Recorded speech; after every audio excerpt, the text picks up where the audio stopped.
True marriage was never about literal marrying the other half.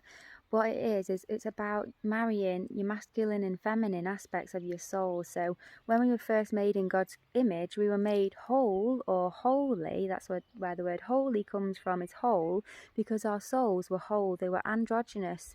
They were both male and female together, married, unified, and we were a perfect balance of the two, just like God.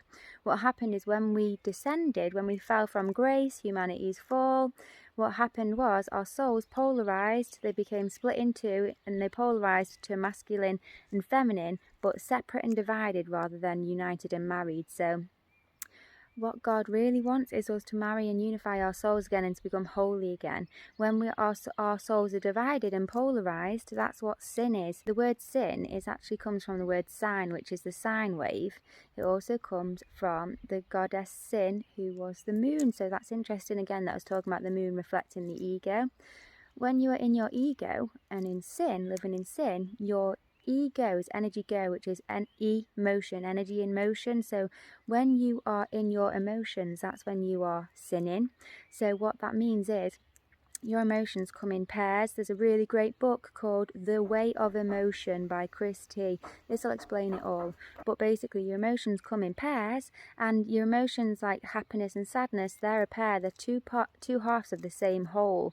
So they're both the same thing, but one's expressed in a negative way, one's expressed and experienced in a positive way. But they both have the same physiological effects on the body. So when you experience these things, one is one end of the scale, one's the other, but what you want to be is married and balanced in the center. So when we're in our emotions, we're either happy or sad, anger or desire, pain or love, fear or excitation. So it's one or the other, left or right. It's not centered. What do all the ascended masters teach? The Buddha always taught about taking the middle path, being centered, finding your center.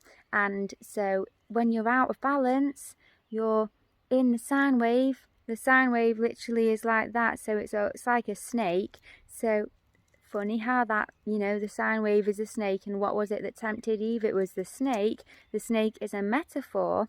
This sine wave, this out of balance, up and down, up and down. So what you want to do is find your center. How do you find your center?